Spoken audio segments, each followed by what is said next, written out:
Have UFOs crashed on Earth? Have we made alien contact? Is the US government covering up a massive UFO conspiracy? Behind me is one of the most secret military bases in the world, deep in the heart of the Nevada desert. The Groom Lake test site, also known as Area 51 or Dreamland, has been home to US stealth projects since the Second World War. However, in recent years, a more disturbing story has emerged, and that is that the government is back engineering recovered alien spacecraft. Tonight, based on evidence given to us by top military personnel, engineers and scientists, we can exclusively reveal the UFO technology that's being developed behind me.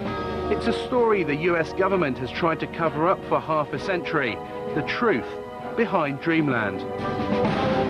I am convinced, based on my research and the individuals whom I've had contact in the U.S. intelligence community, that the U.S. government does indeed have craft that meet the description of many of the UFO reports. The whole aim of the project was to take these craft, or the one in particular that I was working on, and try and duplicate its systems and subsystems with earthly materials. I'm convinced beyond doubt that we have recovered aircraft, alien vehicles, that we have made contact with aliens, that we are communicating with them in some way or form, and that we have vehicles and bodies in preservation. I was at that moment standing on the deck of the radar van. It was nighttime, and I was looking up in the sky because there were saucers up there. Were there any alien bodies recovered? No bodies. There were 4 live, feeling good guys. 4 live extraterrestrials? 4 live, feeling good extraterrestrial type individuals, yes. They are here, whoever they are, wherever they came from, whatever they're doing. Other intelligences are messing around on our planet.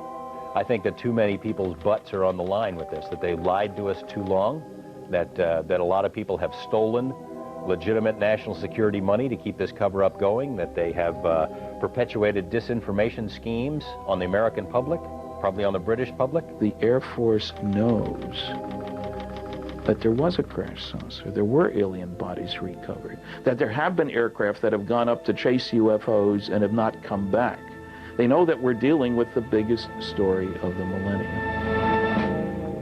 Set on a remote dry lake bed 80 miles outside Las Vegas, Area 51 is just one part of the massive Nellis Air Force Base, which is roughly the same size as Switzerland. It was commissioned by President Truman in the 1950s as a top-secret location to develop and test America's new generation of post-war aircraft. In the technology fever of the 1950s, the base soon became home to the most exotic flying craft of its day. More recently, it is where the F-117 stealth aircraft was developed and test flown.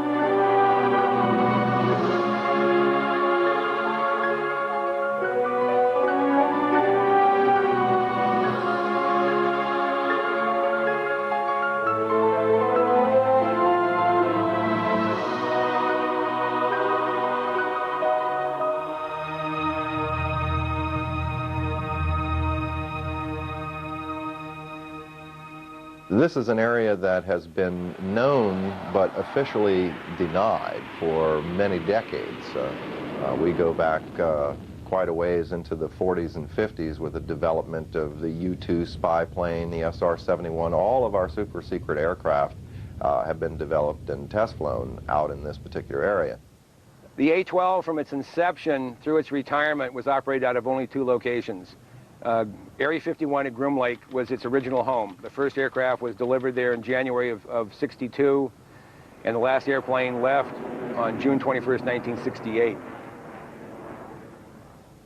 The US Air Force denies that Area 51 exists, despite footage of the base and Russian satellite photos that we have obtained, which clearly show hangars and a huge runway stretching across the lake bed.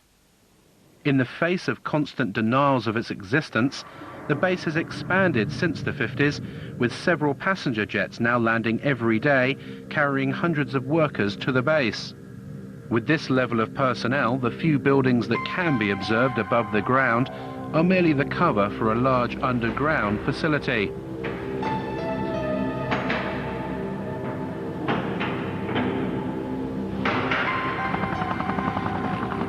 Security at the base is unprecedented and secrecy is paramount. Since the late 50s, the military has sequestered hundreds of thousands of acres of land that adjoin the base. The exclusion zone around Area 51 now stretches to 26 miles. The secret status of the base is very, very well preserved. And even if people are talking about the operation of the U-2s back in the 1950s, 40 years ago, they're still not allowed to identify the base by name or by location. All they can say is it is a remote facility. This place is an old anachronism from the Cold War. This is a place that harkens back to the old days, and because the military is continuing to treat it as a top secret facility that doesn't exist, it attracts attention. Naturally, everyone wants to know what goes on here. There is no question that the facility is there, that the government has said very little in the past about it, that it has the right to test things like the U-2, like the SR-71, like the stealth aircraft. People forget the stealth aircraft, over $10 million spent on developing it, and more than a decade before its existence was even announced. That's what you do out at Groom Lake. Now, the real question, I suppose, is, are there any flying saucers out there? We took to the skies to see the base for ourselves. Flying at an altitude of 10,000 feet, we edged to within 1 mile of the restricted zone. Having made contact with the tower, we soon found out how seriously Area 51 guards its airspace. Remain on the 4375, good, I'll probably pick you back up in a few miles. We're just curious, is there any activity today out at the Groom Lake area? Any activity where, sir? Out at the Groom Lake area. Lake meet 16, I don't have any of that information available. Dude, control on guard. When working Reveille Mola squawk altitude, acknowledge with an IDID. The Nellis approach controller now is just getting a little concerned that we're getting close now. We've just been buzzed by 2 F-16 fighters. They passed our bow at about 800 to 1,000 miles an hour. These guys aren't messing around. They don't want us to be here. In fact, there's another one just gone by the bow there. They're either trying to get us out of the area quickly or force us to land. And there goes another one. Well, that was really close, right off the right side. I'd say that was within a mile, mile and a half. Well, you can see him, boy, that was amazing. And they have TCAS on board, so they definitely had radar contact with us. That was really close. In 1989, one man blew the lid off Dreamland. His name was Bob Lazar, and he claimed to have worked at the Groom Lake site, back engineering recovered alien spacecraft. The base is against the side of a mountain, or small mountain, big hill. There are 9 hangar doors, and the hangar doors are not just shiny metal out in the desert. They are painted or sprayed with a sand texture to them, and from what I can ascertain, to prevent satellites from photographing the installation, so they look like the mountain range. It was pretty effective from what I could see. On the first occasion when I drove out there, all the hangar doors were closed, but at close range you could tell that they were doors and they would open. We drove around the left side of the installation, and there was the main entrance in there, and went through some gates and a security check and went inside, and it seemed like a typical government building.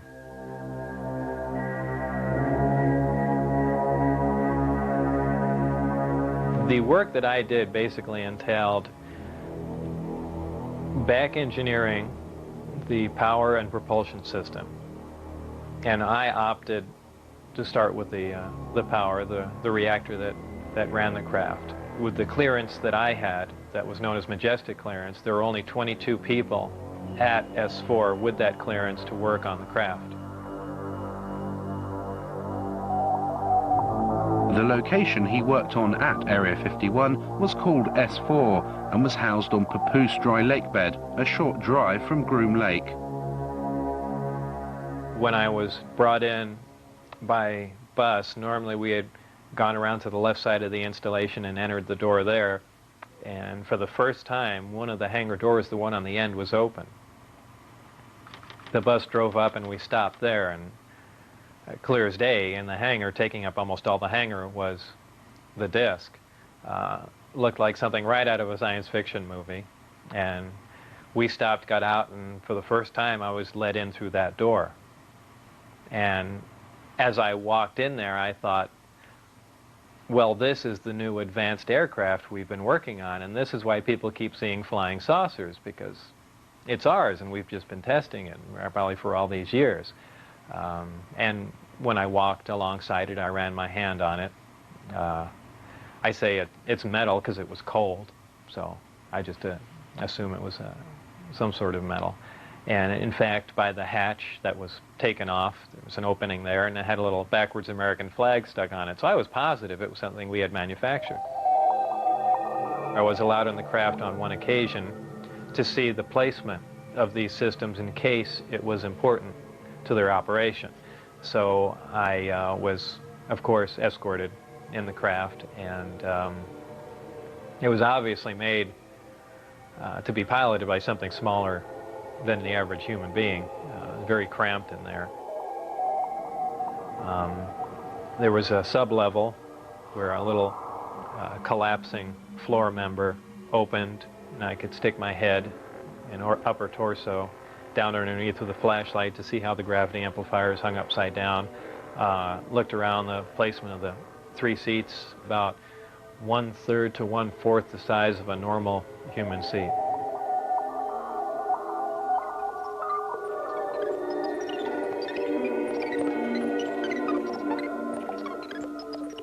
At one point when I was in the craft, one of the archways became transparent. There were some technicians working on something else that I had no knowledge of. So, and also something began to scroll up on the screen. So it might have been possible that the skin of the craft, whether under, electrical influence or something else, could at times become either transparent to look outside, or be used as some sort of video screen. That was pretty amazing. When I went outside and looked at it, it looked as if it was just a plain piece of metal again.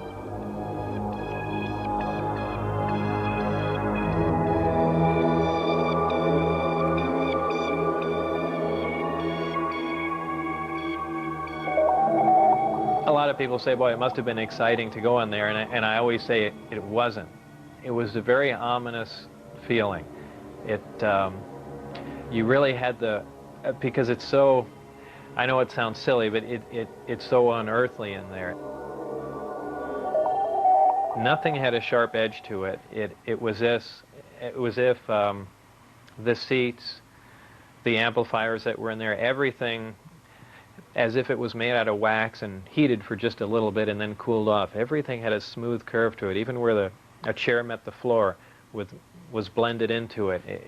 It was if the entire craft was injection molded.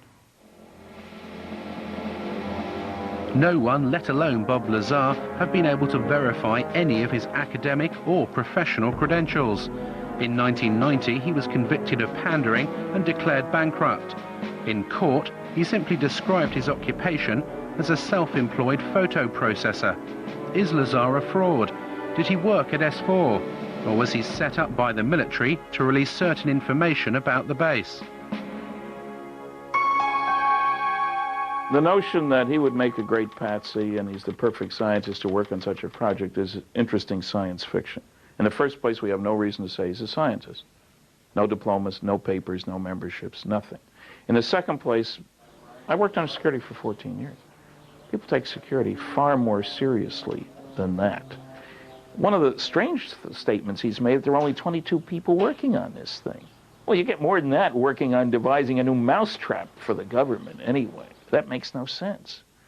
And, it has all the trimmings, his story, of a Walter Mitty story. Somebody in his imagination was, you know, stronger, brighter, faster than anybody else? I did a variety of research relative to Bob Lazar. I actually met him. I obtained a copy of his, what they call a W-2 form, which is one of the IRS documents associated with pay. His particular form indicated that he worked for the U.S. Department of Naval Intelligence. My investigation of this document and the claims that Bob Lazar made followed a very strict path of sound research. I contacted the U.S. Department of Naval Intelligence and indeed verified that they were likely responsible for presenting that W-2. I investigated the issue with the Internal Revenue Service. They informed me the exact words were, it appears to be legit, that it was a genuine document. It was not something that had been fabricated. There were a variety of numbers, contract numbers and so forth, issued on the document, which I was able to research, again finding that these were highly classified numbers. In fact, Internal Revenue Service ran into a brick wall when it came to trying to track down the actual employer associated with the document. He gave me information about his background, educational background and employment background. I started with his claim to have worked at Los Alamos Lab. I figured, well, that's a good starting point. If he worked at Los Alamos, it's pretty likely that he had an education somewhere. They don't just hire people off the street. And if he worked at Los Alamos, especially on classified projects, it's at least reasonable to assume he could have been hired somewhere else in Nevada to work on similar projects. We went to Los Alamos and got nothing even close to cooperation. They wouldn't respond to our phone calls. They say, we have no information on Bob Lazar. There's nothing in the files. I said, are you sure now? No, nothing in the files. I showed them the phone book entry that Bob had kept that said he was there. I showed him the newspaper article that showed that he was there. Are you certain that you don't have a Bob Lazar? Well, maybe we had a Bob Lazar. Here's an ID number, but he didn't work for us. He worked for someone else. Basically, Los Alamos Lab tried to thwart me at every step. Were completely uncooperative in trying to get information about Bob, and I found that to be the case at every step of the way in trying to verify his background.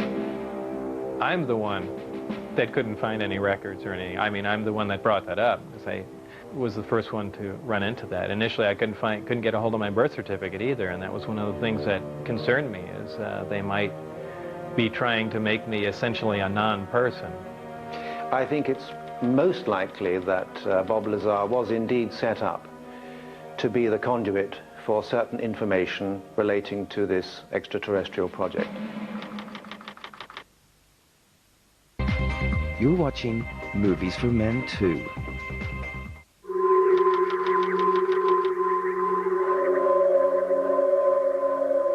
On one occasion in the desert, Bob Lazar saw a flying disc being tested.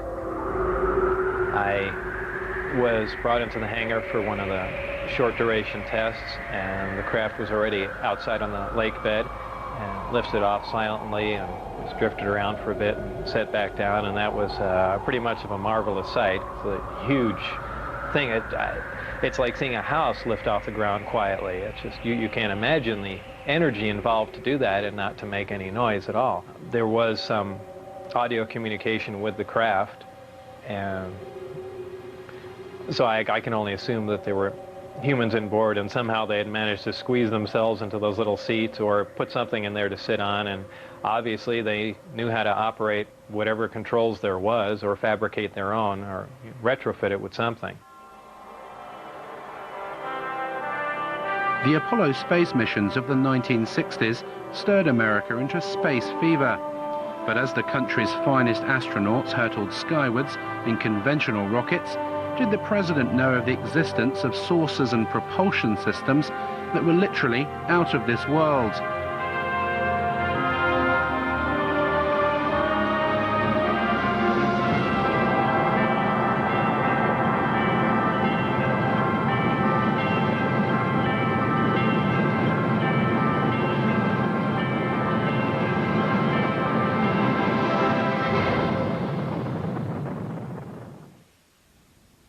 Dr. Edgar Mitchell of the Apollo 14 mission and the sixth man to walk on the moon has carried out extensive investigations of the alleged saucer crashes, as well as the question of alien contact. He met Lazar in 1991. I tend to believe that his basic story is true, that he was exposed to what he thought were alien craft and attempts to engineer and back engineer. I think that his explanation of what's going on and his theory that he's utilizing is probably not on target. What I think is credible is the fact that he was there. Since the Roswell incident in 1947, that there was a cover-up, that was a valid incident, and that there has been an active investigation program, reverse engineering program, and cover-up associated with that since that time.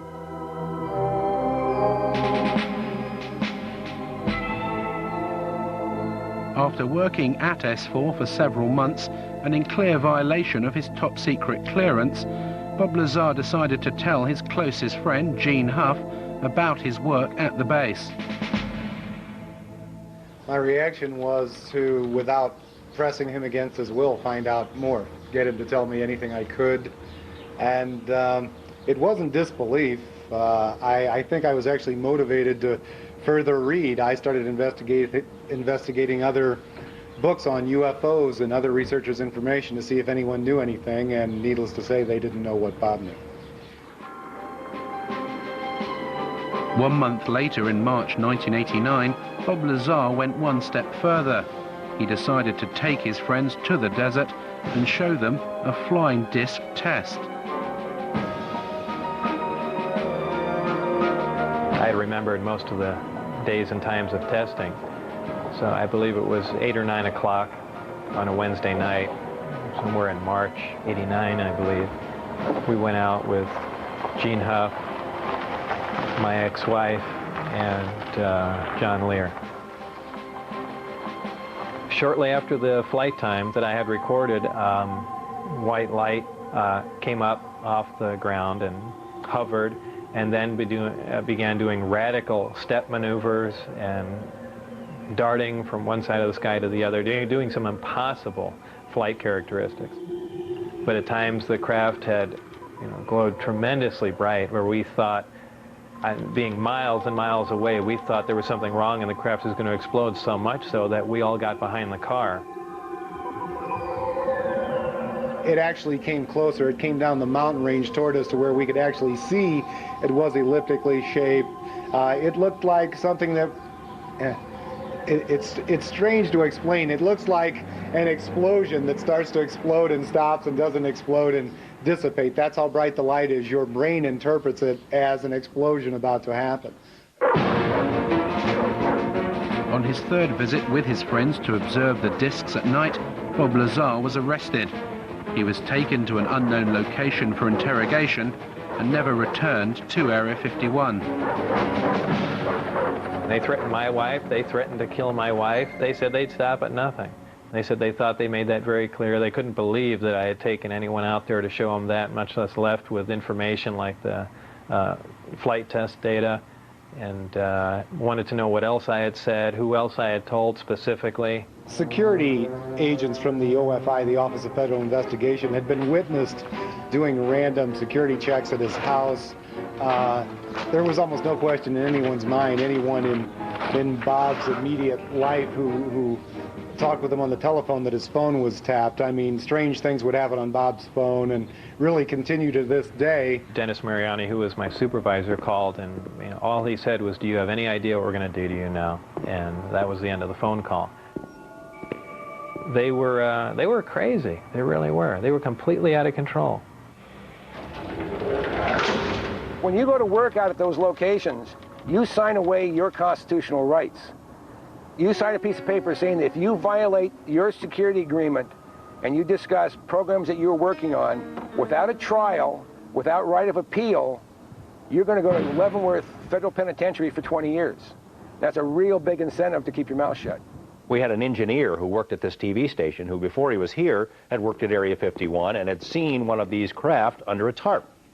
Walked into a place he probably shouldn't have been.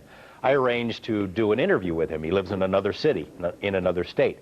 He agreed reluctantly as long as I would block out his space. Well, we make the arrangements on the phone. The interview is supposed to happen the next day. He gets up, goes to work. There are two men in a car outside of his house talking into a radio. They follow him to work. When he gets out of work, they follow him home. No interview.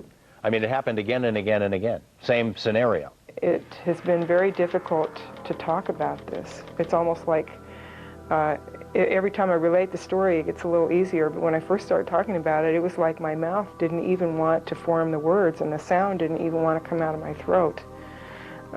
So I can only guess from that there was a very strong suggestion given to me not to talk about this, not to remember it, and if I did remember it, not to ever talk about it to anyone. This man is a 71-year-old mechanical engineer who, like Bob Lazar, claims to have worked at Area 51. He started working there in the 1950s on a flying disc simulator built to train US pilots. He said he's been given permission to talk to us about certain specific aspects of his work, but asked us not to reveal his identity. We received a disc from extraterrestrials. This particular one that I had to work on, or did work on, was from the Kingman crash. And that was later on taken to a Nevada test site where, at the time, I didn't know. Were there any alien bodies recovered? No bodies. There were 4 live, feeling good guys. 4 live extraterrestrials? 4 live, feeling good extraterrestrial type individuals, yes. And where were those 4 extraterrestrials taken? Initially they were taken in New Mexico. And then several months later they were taken to the Nevada site. One of the things I worked on was a flying disc simulator to train pilots to fly this strange looking craft designed for humans to fly, not for any extraterrestrials to fly. His most fantastical claim was that he worked at Area 51 with an alien codenamed J-Rod for 16 years on this simulator project. J-Rod is a gray alien, about 5'4".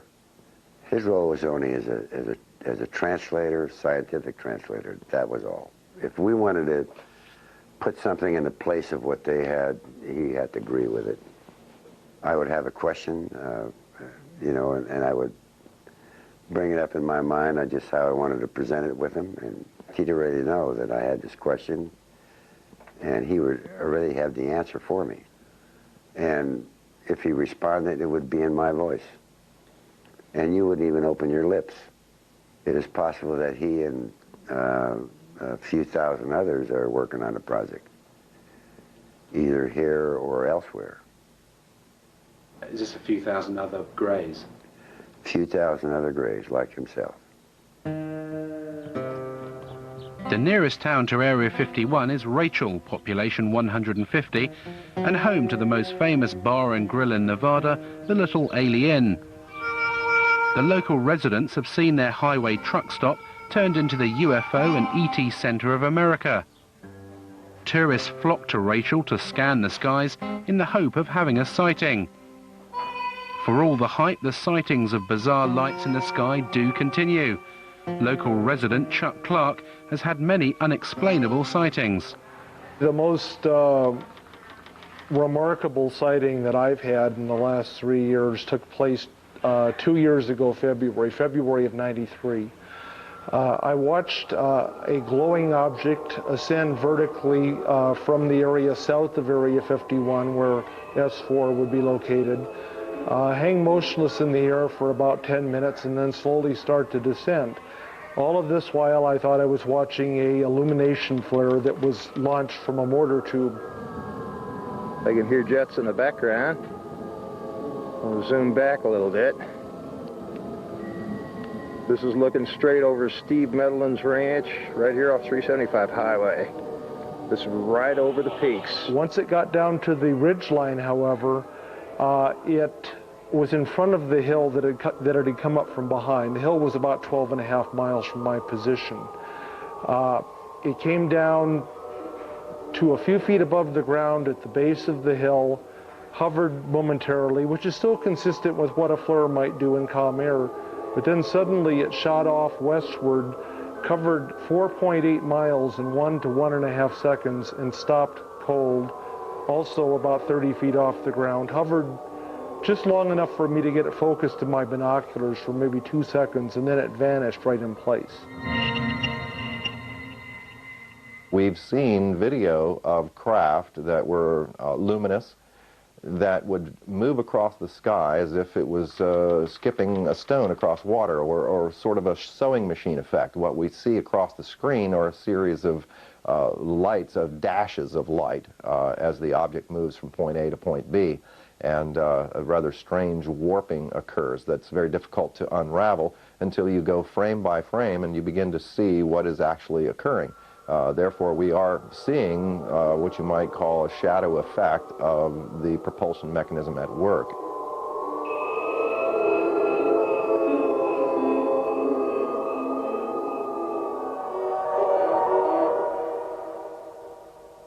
I've spoken to several people who've seen UFOs or disc-shaped craft out there. An attorney who lives here in town who has seen one. He saw one land outside the boundaries of Area 51.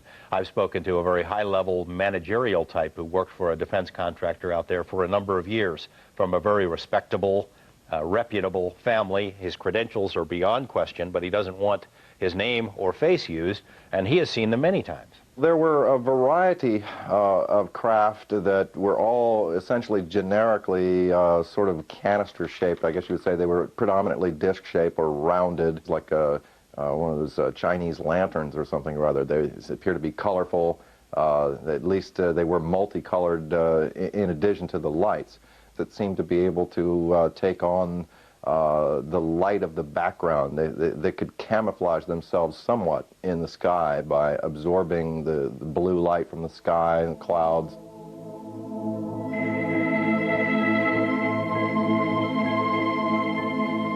What are these lights in the sky, and are they indeed flying saucers? We asked US Navy physicist and UFO expert Dr. Bruce Maccabee to examine the footage. Basically what you see are lights, lighted objects doing things way off in the distance. You don't really see any structured craft. Some of the video material, a very small amount that I've seen, seems to show lights doing strange things like hovering and then moving suddenly to another location, maybe, and moving slowly and jumping around a little bit. I've concluded that they aren't ours. That means they belong to somebody else, and they're not made here on Earth, basically, so they must be coming from the outside. How they get here, who, in quotes, they belong to, I don't know. Extraterrestrials is a reasonable proposal. All the arguments that have been put forth that it couldn't be people from another star system in the galaxy or whatever because they can't get here from there, those arguments are not physically correct, because we could get there given enough time and money and desire to do it. However, it's clear that these other intelligences, whatever they are far beyond us in terms of technologies. Coming back, just doing a loop, doing a loop. Now what I'm going to show you is a computer-enhanced version of what you just saw, and we're just going to look at the one portion where the UFO was appearing in the left-hand corner, going to the right, and then coming back again. That's all we're going to see. We're going to see it repeated over and over again. This part of the frame has been chopped out of the full frame. So I'll just let it run, and it goes back and forth, repeating. And if we stop it, and here's the shadow, and here's the UFO. So basically we have a triangle with one side and two angles that we know. The net result is I can calculate the UFO position in three-dimensional space. Right. Turns out to be about 7,000 feet away from the camera. So having analysed it, what we seem to have here, Bruce, is a genuine UFO. Yes, there is an object out there 7,000 feet away. It wasn't one of ours. It's about 30 feet in size. A genuine UFO.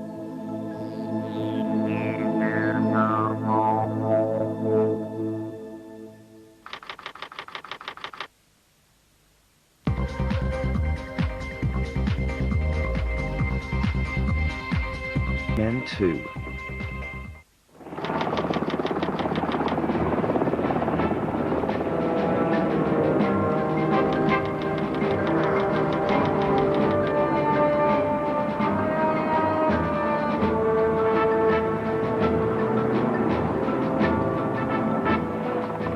Security at Area 51 is formidable.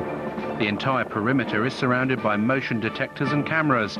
Armed guards patrol in jeeps, and helicopter gunships are deployed to warn off anyone who challenges the borders. We headed out deep into the desert over 80 miles outside Las Vegas. Traveling down the recently renamed extraterrestrial highway, we'd come to see America's most secret base for ourselves. The only approach to the base is a dusty 10-mile track called Groom Lake Road. Anyone approaching the border can clearly be seen for miles, and as we've been warned, our every move was being monitored by the security patrols and cameras on the hilltops.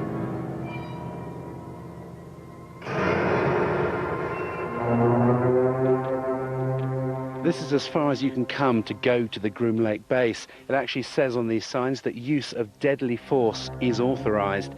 There are security patrols all over these hills. They've been watching us for the best part of the last hour. There are motion sensors, security cameras, and if I did walk over this line, I'd be immediately arrested, taken to the guardhouse, and interrogated for anything up to a week.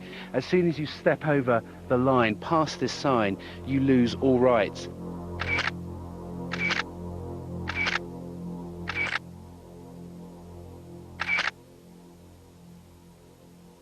What's amazing to me, Glenn, is that the entrance here is so unassuming. They've got this rickety sign saying use of deadly force authorized, but you literally could, if you didn't know what you were doing, you just carry on straight into the base. That's the idea. You don't encounter any people here. If you went into the guardhouse that's there about a quarter mile in, you'd be arrested immediately because you've already passed those signs.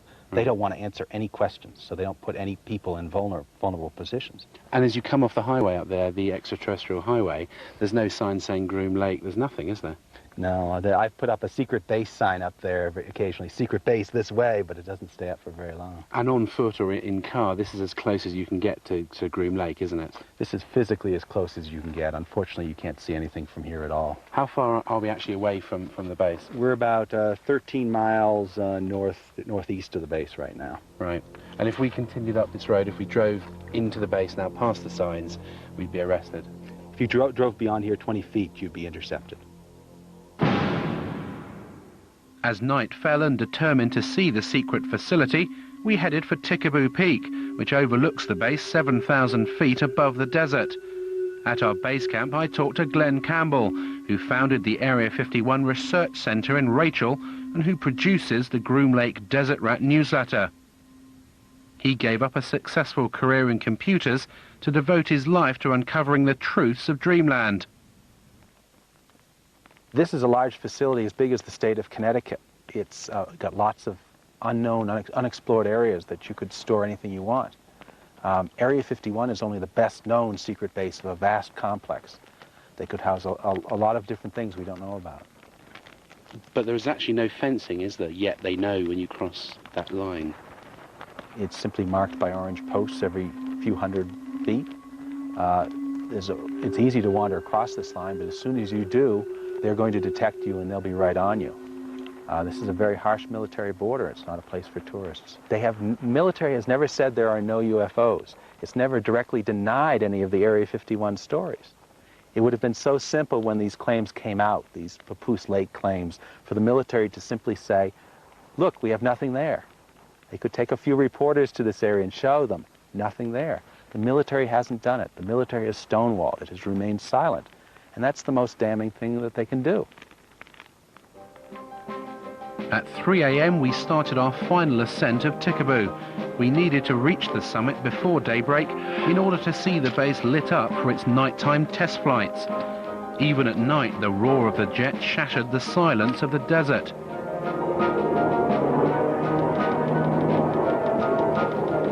As we reached the summit under a cloak of darkness, Area 51 could clearly be seen, its runway lights glowing in the distance.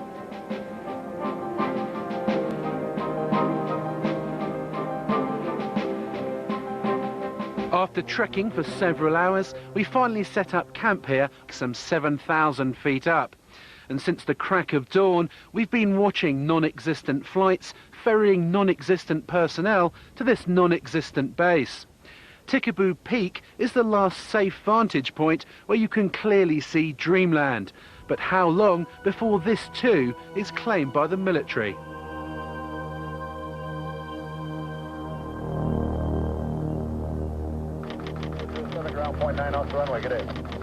The Groom Lake mystery continues. We've followed the personnel flights out of the secret base, and they've landed here at McCarran Airport, just outside Las Vegas. There are apparently over a dozen flights every day, ferrying the personnel in and out of America's most secret base.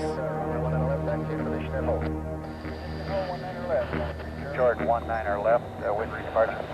6389 I was called at a random time. The operator would say, "Mr. Lazar, it's now 4:15 a.m. We expect you to be at McCarran Airport at 4:45. Your plane will be leaving at such and such time." I'd drive there, check in, board the plane, and the plane would fly out to Groom Lake.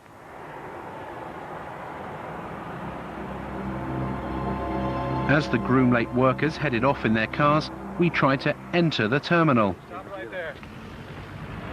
Who could you point me to at the base who could give me some information? Okay, what I want to tell you right now, you're trespassing on private property. Sorry, we thought that was the point. You're trespassing on private property. You're inside our gate. And I'm going to advise you right now to leave the premises immediately. Okay? Is this government? You're to do that immediately. This is private property. You're trespassing. Leave the premises as soon as I get through getting the information. Is it government property or is it just private? No comment. You're trespassing. Okay. What are you trying to hit, bud?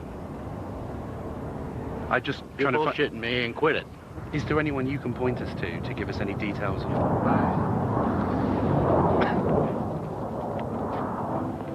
As we were ejected from the airport, yet another Janet flight left for Groom Lake. Reporting 737, wind calm, runway 1 and left, liberty go. Let's take that 19 left, early left turn. Roger, early left turn to 150, field south to sunset. 31. Janet 3.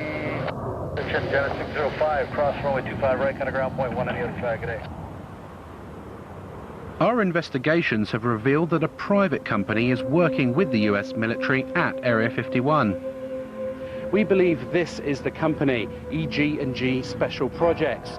It's worked for the last 50 years on top secret and sensitive projects with the US government, and it's said to control the Janet flights that take the workers to the base, as well as all the security and technical support for the back engineering of alien spacecraft. I did not work for EG&G directly. I was just interviewed in one of their facilities at McCarran Airport. A short time later, I was called back in for this new job at S4, and they had explained to me that it dealt with some sort of field propulsion system, and I was just under the assumption that this is an advanced type of aircraft that's being worked on, and I was excited about the position. Just leave the private property. Okay. So actually cut your camera off and please leave. Does it have any connection with the Groom Lake base? I'm asking you to leave the property. Does this company have any connection with the flights that leave McCarran?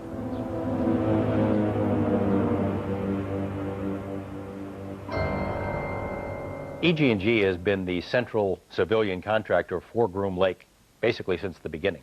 They're the people who, military folks come and go, other contractors come and go. EG&G has had the contract since the very beginning. So if anyone were to know what's going on out there, it'd be EG&G. They're not talking. We phoned EG&G to clarify what their role is at the base, but they would only confirm that the company is working on several classified Department of Defense contracts at various remote locations in Nevada. They would not comment on the exact nature of the work, but did state that it was connected with EMP, electromagnetic propulsion.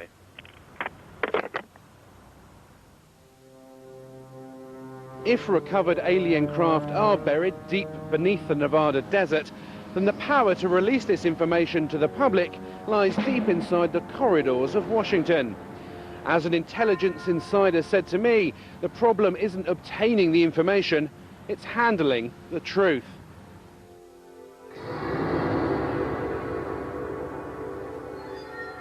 Are these alien craft above Groom Lake, or are they man-made?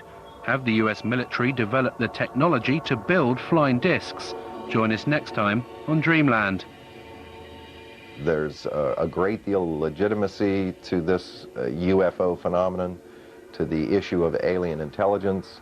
This is something that's not at all new to the U.S. military. That there's programs that they're working on today that are 50 years ahead of anything that you and I could even conceive of. The black project teams are operating without oversight from official committees, from Congress, if you will. I find that exceedingly distressing, frightening, the ultimate big brother scenario. Everything is being run by the ETs. They're so far beyond us in terms of technology that I don't think we would have a chance. I don't think we've yet scratched the surface on what's happening out there with regard to flying saucers. There are a variety of activities, some of which are classified throughout what is often called the Air Force's Nellis Range Complex. The range is used for the testing of technologies and systems and training for operations critical to the effectiveness of U.S. military forces and the security of the United States. There is an operating location near Groom Dry Lake. Some specific activities and operations conducted on the Nellis Range, both past and present, remain classified and cannot be discussed.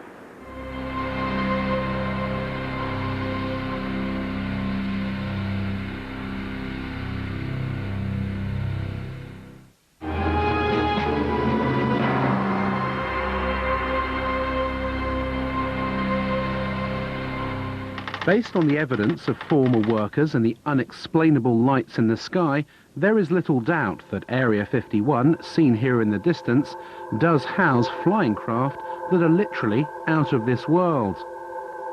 If recovered alien spacecraft and bodies have been taken to this remote location since the 1950s, could a secret of this size be kept under wraps for so long? And if so, who's keeping it? We're dealing with a cosmic Watergate. That means that some few people within the governments of the United States, Canada, Britain, and undoubtedly other countries have known since July 1947, when at least 2 crashed flying saucers and several alien bodies were recovered in New Mexico, that indeed some UFOs are extraterrestrial spacecraft. Since Project Blue Book closed down in 1969, there was no official interest in this subject. That seemed, to say the least, a trifle strange when documents that have come out under the Freedom of Information Act in America show the contrary, show that organizations like the CIA and the NSA are actually very heavily involved in UFO research. There's a relatively small number of people within the intelligence, military intelligence and scientific and technical intelligence community who are aware of what's going on, and an even smaller group who are actually organizing top secret research into this phenomenon. Whenever we'd have a crash, the staff people would tell the public information officer, use story number 38 in the book, and he would release details according to a standard release procedure for that kind of a story. And they never told the truth because that was always the classified information. The government is fighting tooth and nail. It will not reveal any kind of information about that base, and as a result, workers, people who helped win the Cold War, who dedicated their lives to these secret programs, who kept their mouths shut for all these years, are dying because of exposure to toxic materials that the government refuses to acknowledge exist out there, because they refuse to acknowledge the base itself. If it is already explained, there's nothing exciting, why can't people talk about it? Presenting Cosmic Journey. One of the most revealing glimpses of just what the Pentagon knew about the existence of crash saucers and alien contact came in 1989 with the development of a top-secret project codenamed Cosmic Journey. Cosmic Journey is a new experience in live entertainment, a new concept and a new dimension. This is something that no one should miss, and I guarantee you that millions and millions of people throughout the world will remember this for the rest of their life. Its aim was to display to the public, by way of a travelling exhibition, the crashed craft and preserved alien bodies that the government had in its possession. the Pentagon enlisted the help of Bob Exler, a NASA mission specialist in robotics, who was also a respected UFO researcher.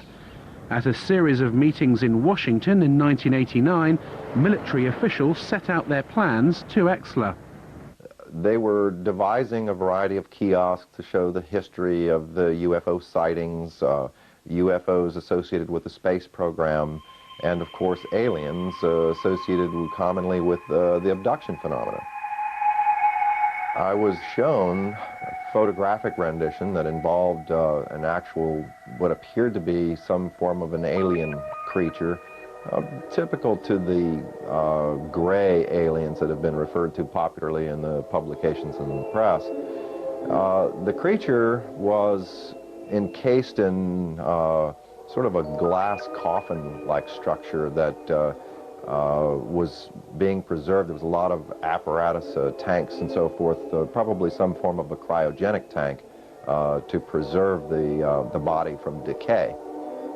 As part of his indoctrination program, Exler was flown out to an offshore NORAD tracking facility. Traveling in unmarked black helicopters, they headed out 20 miles off the coast of Florida, landing on what looked like an oil rig.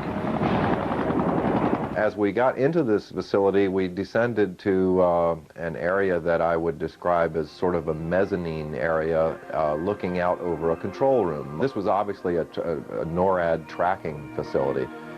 There was a huge screen. It represented an area of the southeast quadrant of the United States. Then there were a series of lights that were floating along sort of like the top of this grid area. There were 5 of them in all. Were labeled, by the way, on the screen as ASCs, and I heard someone make reference to alternative spacecraft. The craft went down into this grid, into this vortex area, and then dispersed. And no one seemed to be concerned at all. Presenting Cosmic Journey, an experiential entertainment concept of Kenneth Feld Productions. I've not since been contacted by anyone associated with the Cosmic Journey. There have been, since the publication of the book revealing the project itself, there have been a number of plausible denials by members associated with the project, and of course categorical denials on anything related to the more intrinsic alien issues.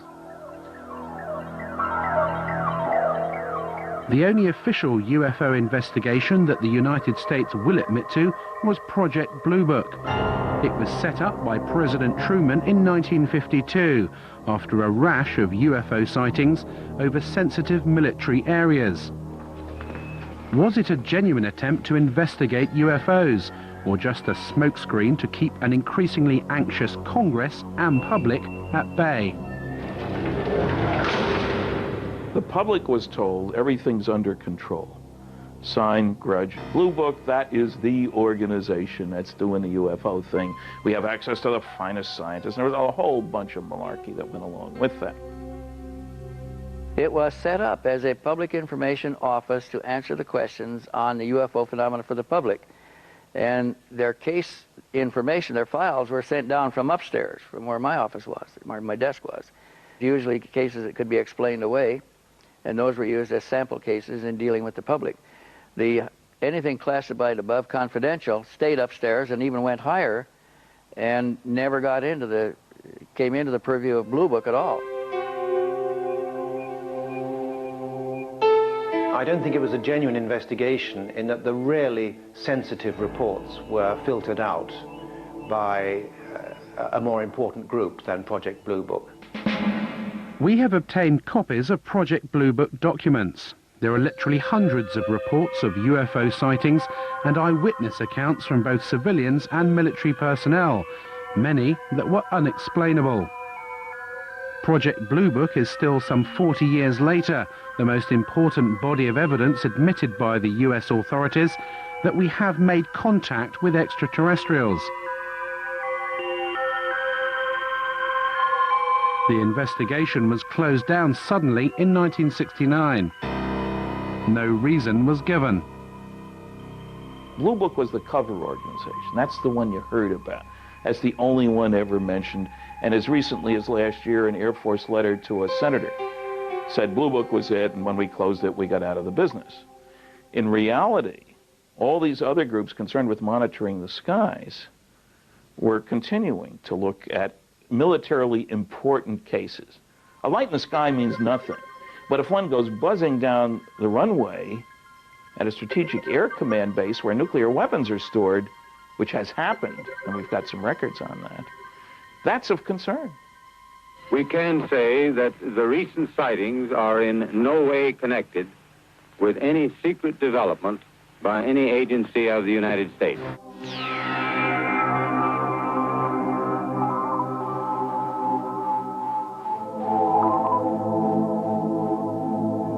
You can go and look through the Project Blue Book records and find numerous sightings which have been, quote, explained. And you go and look at the explanation and you find the explanation does not fit the description by the witness or witnesses. That's evidence that the Air Force was trying to get rid of the problem by explaining it away at all costs.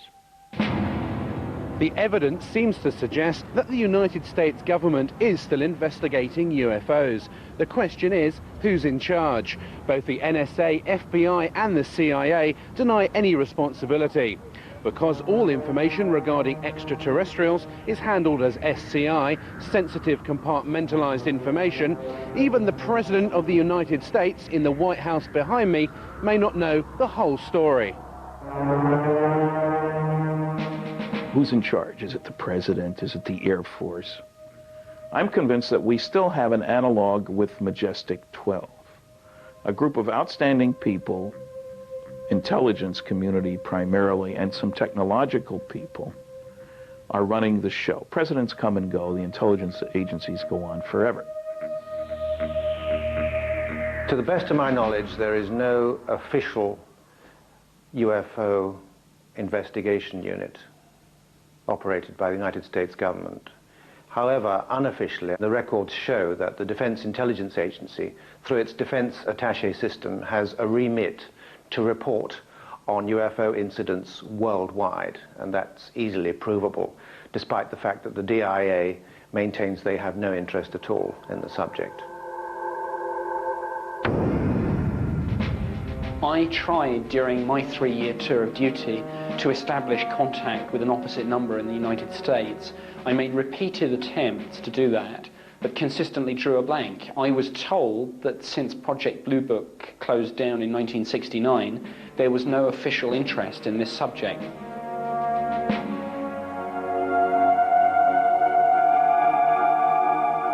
I didn't work for the U.S. government. I worked for a satellite government of this country. As far as the Senate concerned, I think there was only one left, and that was Bob Dole. And as far as the presidents are concerned, the only presidents that I feel that I met at the facilities back in the 50s and 60s were Nixon and Bush. We contacted former President George Bush to ask him what he knew about the existence of recovered alien craft and the developments out at Area 51. We received a fax response. Unfortunately, we are not able to provide answers to the questions that you send. President Bush's policy of long standing is not to comment on or engage in speculation about alleged classified programs of any kind. A close confidant of George Bush and a man well acquainted with Area 51 was Admiral Bob Inman. His credentials are impeccable. He was director of both Naval Intelligence and the National Security Agency, as well as deputy director of the Defense Intelligence Agency and the CIA. In a telephone conversation with Bob Exler in 1989, he referred to recovered vehicles becoming available for research. Do you anticipate that any of the recovered vehicles would ever become available for technological research outside of the military circles? Again, I honestly don't know. 10 years ago, the answer would have been no. Whether as time has evolved, they're beginning to become more open on it is a possibility. He knew from an official standpoint that these vehicles, these objects existed, that they were in U.S. military custody, and that there were scientific projects associated with those. I believe it is the first revelation by anyone in a high enough level capacity within the U.S. government, especially within the intelligence community, to, in effect, acknowledge that we are indeed involved, that UFOs are real, that they were developed by non-human intelligence, and that somehow or another we have acquired possession of that technology. Inman does not say much. There is no reference, there's no mention of UFOs, spacecraft, anything like that. The conversation centers on recovered vehicles, technology, and so forth. But Admiral Inman was aware of the subject matter, and we know from his executive assistant, Tom King, that there was to be no public discussion of these matters, the matters that had been discussed between Exler and Inman, because of national secrecy laws. We ask that you not quote him or use his name in any manner without his prior approval. Inman retired from government service in 1982 to become president of Science Applications International Corporation of San Diego. Interestingly, one of the company's primary areas of research is into gravitational propulsion systems, the same method of propulsion of flying discs that Bob Lazar worked on at Area 51. Jane's Defense Weekly, the popular military and defense publication, published an article about SAIC, and there's a postscript to the article that anyone who believes in the science of anti-gravity to be too arcane, too esoteric, even for the U.S. Air Force, should consider the electric propulsion study undertaken by SAIC for the Astronautics Laboratory, which is now part of the Phillips Lab. The study's primary objective was to outline physical methods to test theories of inductive coupling between electromagnetic and gravitational forces to determine the feasibility of such methods as they apply to space propulsion, and in simplified terms, an anti-gravity propulsion system. It remains for some the ultimate quantum leap. Well, it's possible, one, because I saw the equipment that would do it, and two, it is theory that would work. Gravity distorts time, and like I said, that's not a theory. We know that to be true. And if you're bending space and time along with it, when you wind back up in that place, you're there between the ticks of a clock.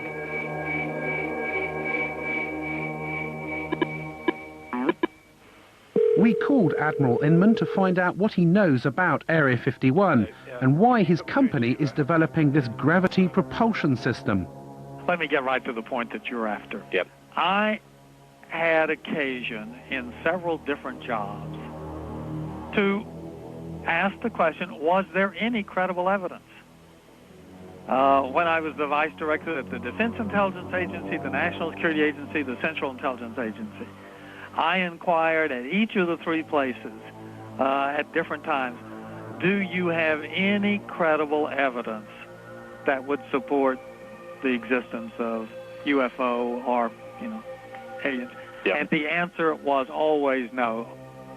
Janes wrote an article in which it mentioned Science Applications International, and it referred to some of the development it was working on as the ultimate quantum leap, exotic, shall we say, gravity propulsion systems. What exactly are those, and what are they used for flying craft? I'm pausing because I want to make sure I don't overstate the case. Right. We're on a little sensitive ground here. There have been, over the years, I thought some of the early allegations of activity out in Nevada 15 years ago could well have been reflection of the prototype testing of some of the stealth vehicles. Some are clearly scientific phenomena. Some of it, again, will be something as simple as weather balloons. Right. that break loose, that get lost and go drifting. But there probably is some of it that is directly related to testing of late 20th century, early 21st century military technology related partly to reconnaissance in some cases and others to, attack aircraft.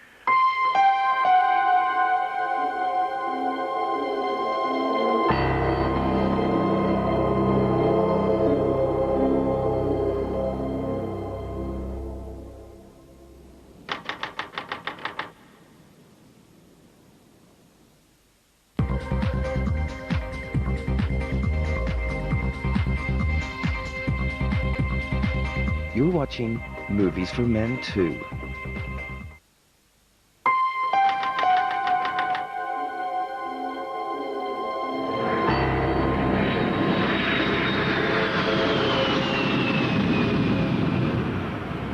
This is the Nellis Air Force Base, one of the top military installations in America.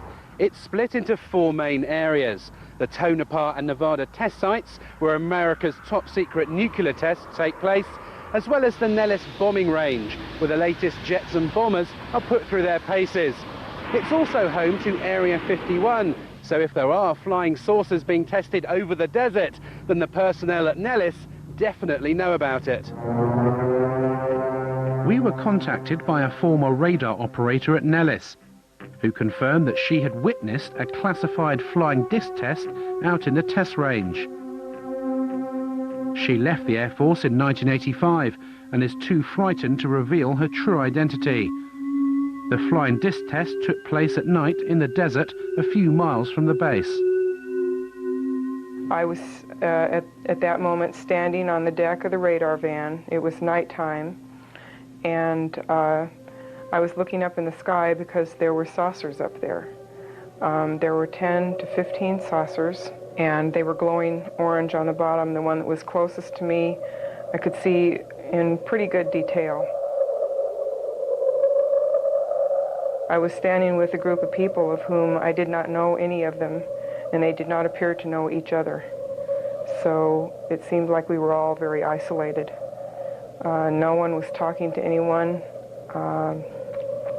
It was very frightening, because what I was seeing was definitely something that was very highly classified, and there was a couple of people talking inside the radar van who I assumed were officers, but no one was wearing any rank insignia and no one was wearing any name tags.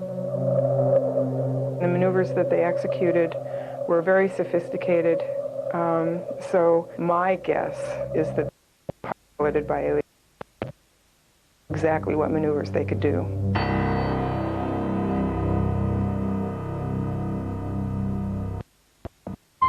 As part of he was taken to what she believes was Area 51. We were taken to a medical facility that was very sophisticated. Someone came and took me into an examining room, and they had me lay down on a stainless steel table. And someone came in through the door, walked around the table up beside the right side of my head, saying in a real deadpan, monotone voice, "Stay calm, stay calm, stay calm." When he got up by the side of my head, he had a hypodermic needle hidden in his hand. He brought it up, and it went straight into the right side of my neck, and whatever chemical it was went straight to the brain. It has taken her over 10 years to come forward with this information. It has been very difficult to talk about this. It's almost like every time I relate the story, it gets a little easier, but when I first started talking about it, it was like my mouth didn't even want to form the words, and the sound didn't even want to come out of my throat. So I can only guess from that there was a very strong suggestion given to me not to talk about this, not to remember it, and if I did remember it, not to ever talk about it to anyone.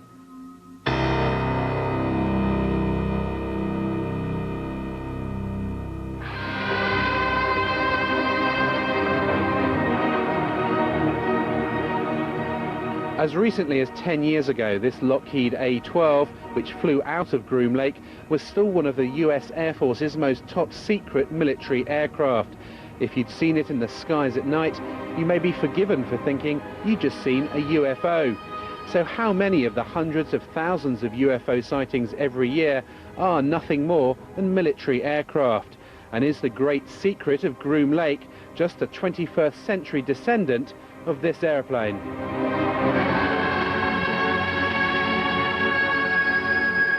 The original test pilot was Lou Schock.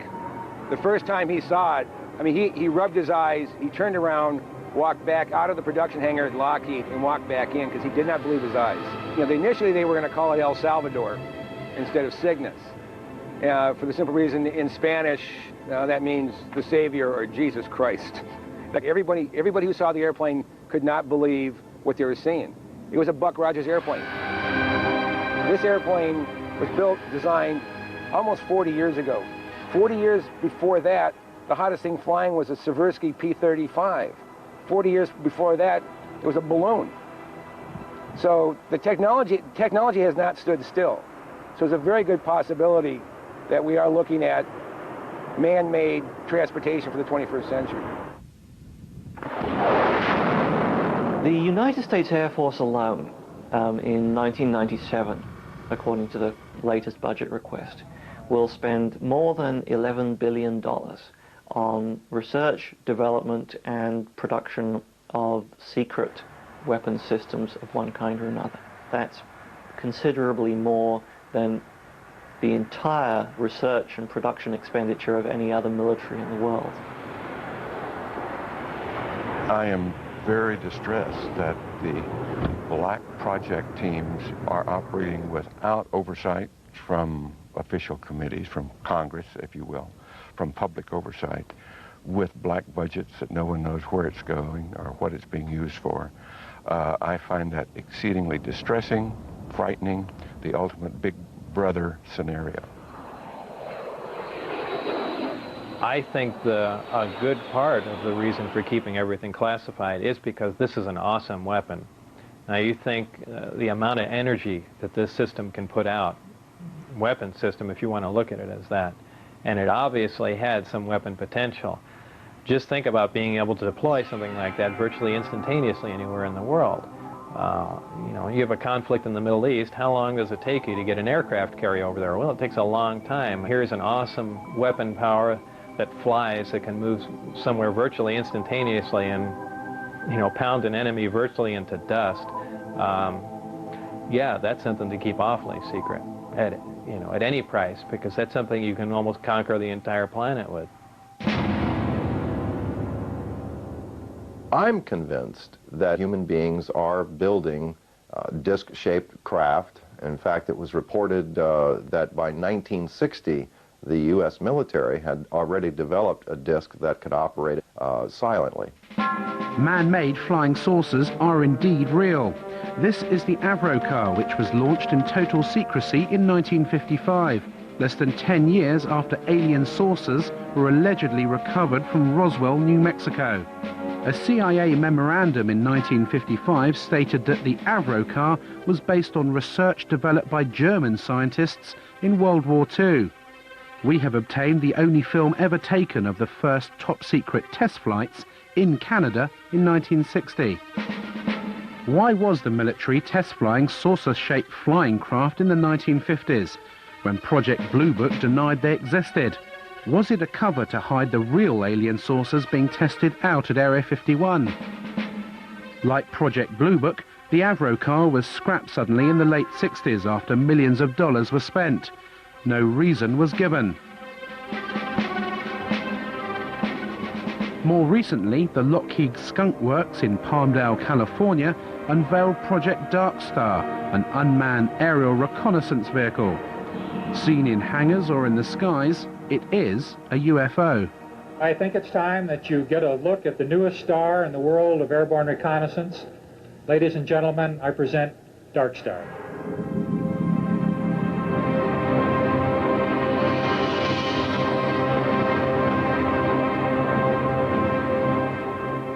Dark Star is a very unusual looking aircraft. It has a saucer-shaped body and a pair of very long, slender wings attached to the back. Like many stealth aircraft, including the B-2, its appearance varies drastically according to what angle you see it from. If, for example, you see the aircraft kind of edgeways on, you might well think that this was something totally foreign, totally unlike any conventional aircraft, and certainly much more like what people have described as flying saucers. I think it's quite possible that some of the things that are being developed in the United States today are of such a revolutionary nature and still very secret that when they are seen from time to time, as things inevitably do get seen when they're tested, that they could be mistaken for what people think are UFOs. At any given time, of course, the technology that we have is 5 or 10 years more advanced than the technology that is on public display. But these sorts of things do not fly over the heads of bewildered members of the public. They fly exclusively in very clearly defined ranges and danger areas. So the sorts of things that are being reported as UFOs will not be ours. In September of 1947, the Air Force wrote to J. Edgar Hoover a letter saying that we've checked all of our research projects, etc. You know, this would be not just the Air Force, but the Navy and the Army, everybody. And we have nothing that could create these flying disc sightings. A big UFO convention came to an end in Las Vegas last night, and afterwards, naturally, some of the members went out in the desert to search for UFOs. A news crew went along, too, and sure enough, it wasn't long before a mysterious, unidentified object appeared. Not too surprising, somewhere up there, you see it, because this patch of desert is right near a military test site. This looked like no aircraft lights that any of these folks had ever seen. Was it a bird? Was it a plane? Was it the Aurora, the secret plane? We don't know. More to come, I'm sure, and the Air Force is not saying anything as usual.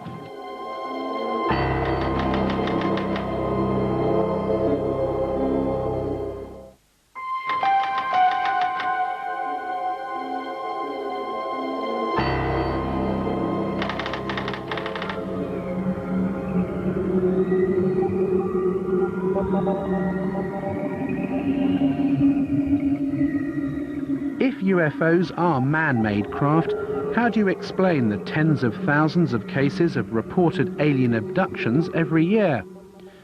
In 1975, 7 loggers were heading home after a day in the forest to Show Low, Arizona, and came across a bright light in the trees in the distance.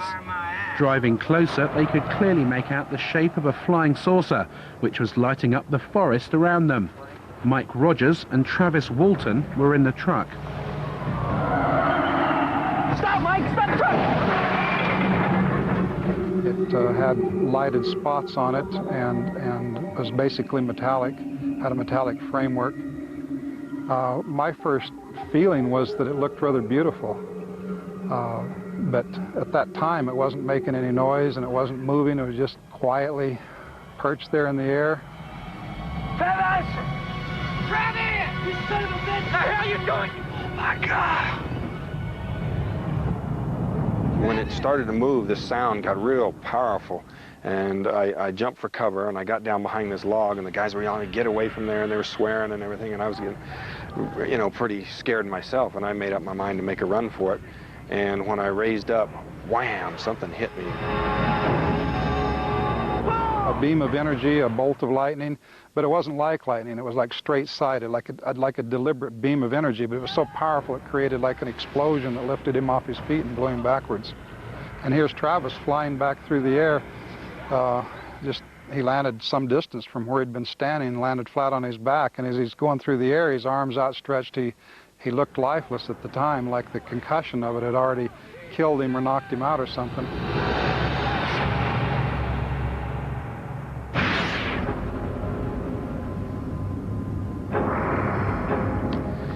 Well, I could hear the sounds of movement around me, and I had trouble focusing my eyes at first. I saw there was a light above me, and the ceiling was very close. I could feel I was laying on top of some hard raised surface. But when I finally got where I could focus my eyes, and I saw these creatures standing over me, I just flipped out. I just instantly became hysterical. I started screaming. I was definitely not in a hospital. And can you describe what these aliens look like? Well, They were basically humanoid, you know, 2 arms, 2 legs, like that. But they had very large heads, no hair, huge eyes, sort of a pale grayish-white skin, and they were wearing coveralls, a kind of a brownish coverall. After spending what Travis remembers to be an hour or 2 inside the craft, the aliens put a mask over his face and he awoke in the middle of the road with the craft above him. He'd been missing for 5 days. What do you say to people who say, you know, these 7 loggers in the woods have just made this whole story up? I mean, you know, 7 people see the same thing. They stick by their stories for over 2 decades. You know, all of us have taken polygraph tests. Every theory the skeptics come up with is just absurd and easily proven so. Well, I spent a day with Travis and Mike Rogers. He passed the lie detector test. Their story is consistent. There were 5 other people there, after all, who saw part of these events unfold, and who also passed the lie detector test.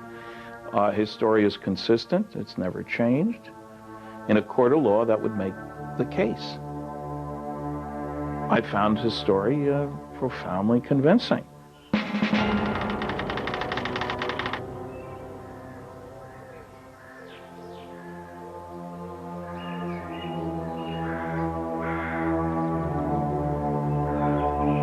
This is the Saratov Air Base, 200 miles outside Moscow.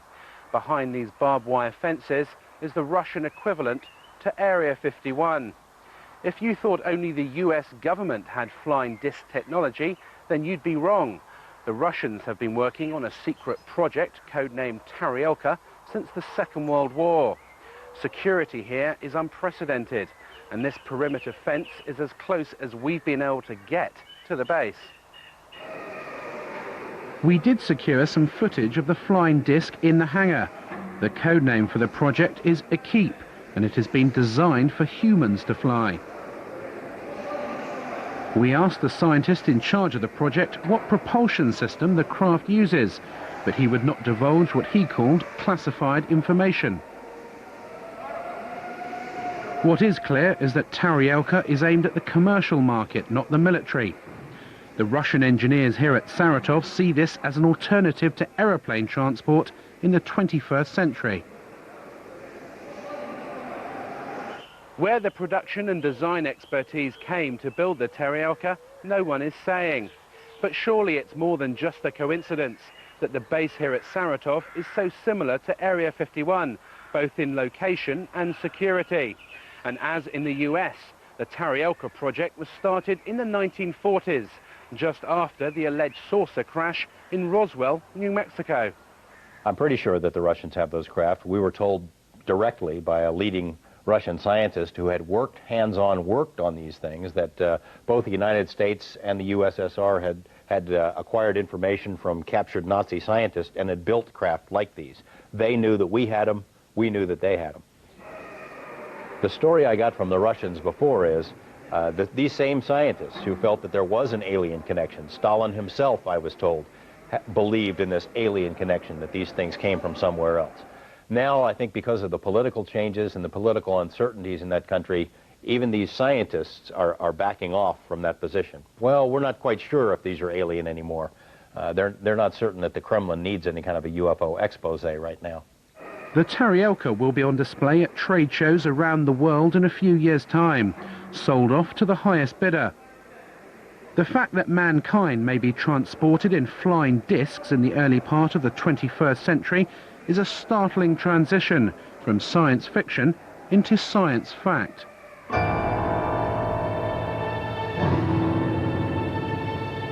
Have alien saucers crashed on Earth, and have we back-engineered these craft to develop our own 21st century flying discs? The answer, however improbable, is yes. Area 51 does exist, and we have eyewitness accounts from at least 2 former workers at the base who confirm the existence of alien spacecraft. The truth seems to be out there, but will they ever admit it? It's likely to be a very long time before we discover what is actually being done out at Groom Lake now. If you look at the intelligence community particularly, they seem to wait anything from 15 to 20 years or more after something has been retired before they acknowledge its existence. Therefore, if things are operational now, we may not see them for another 30, 40 years. What also happens at that point is that things remain secret for so long that the people who originally decided they should be classified are retired or quite possibly dead. And it becomes almost impossible to declassify a program at that point because nobody knows quite why the secret is being protected. The Air Force headquarters files up through 1955, 9,800 feet of material. That's 1,000 four-drawer filing cabinets. When I went to ask for stuff out of these files, only 10% of the boxes I was interested in had been classification reviewed. And in those boxes, there were withdrawal sheets all over the place. So secrets can be kept. They are being kept. One way that they're being kept is the naivete of the people who think, if this was going on, I would know about it. The ego is a powerful weapon. They have to know that it has to come out, and it has to be part of their program that it will come out. We just don't know what the agenda, what the time frame is. I think it's very reasonable, let's say if contact were made in the 1950s, I think it's very reasonable of the government to say, let's keep it secret for 40 or 50 or 60 years so we can study it, so we can reproduce the craft, so we can understand what it is we're dealing with and release it to society slowly. Perhaps that's what they're doing now. Do you think the secret will be out in a few years' time? I'm saying because I've got permission, I'll turn my papers over to you in 2002. And then you'll know who I am.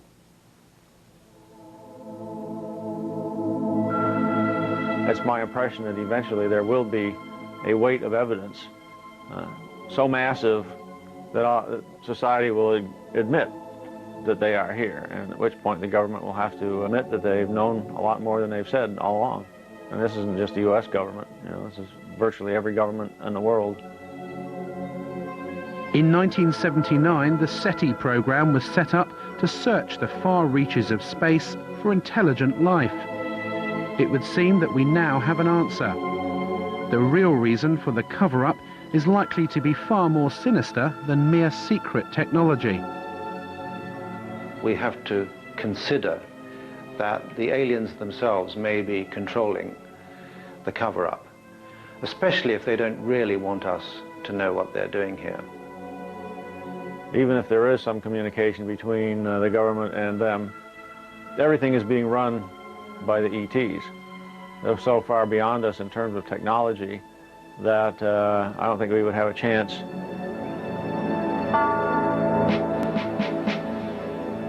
They, the officials in charge of this information, are going to look rather impotent were it known that there are extraterrestrials invading our airspace against whom we have inadequate defense.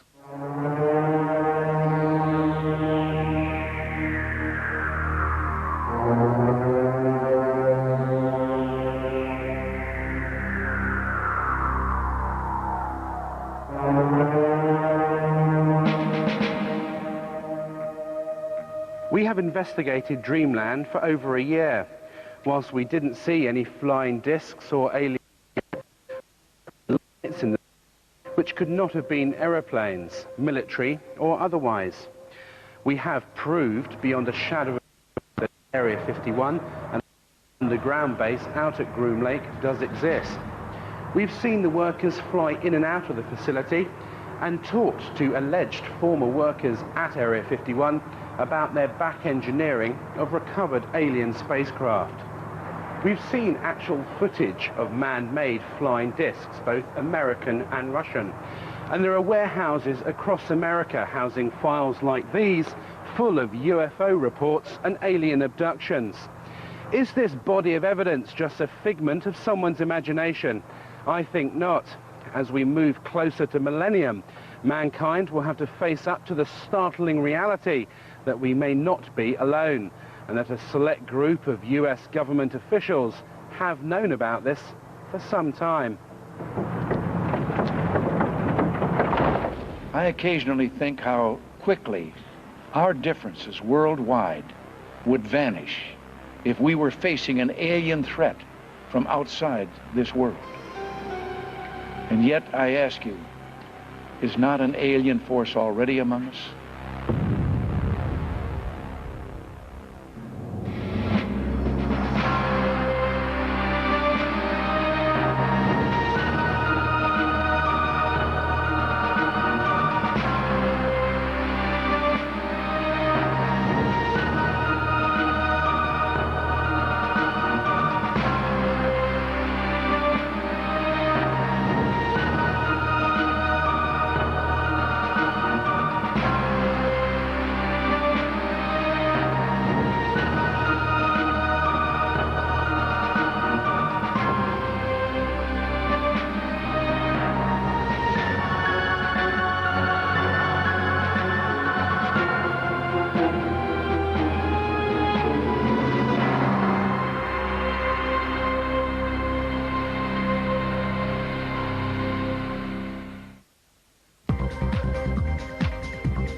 Stay tuned to Movies for Men 2.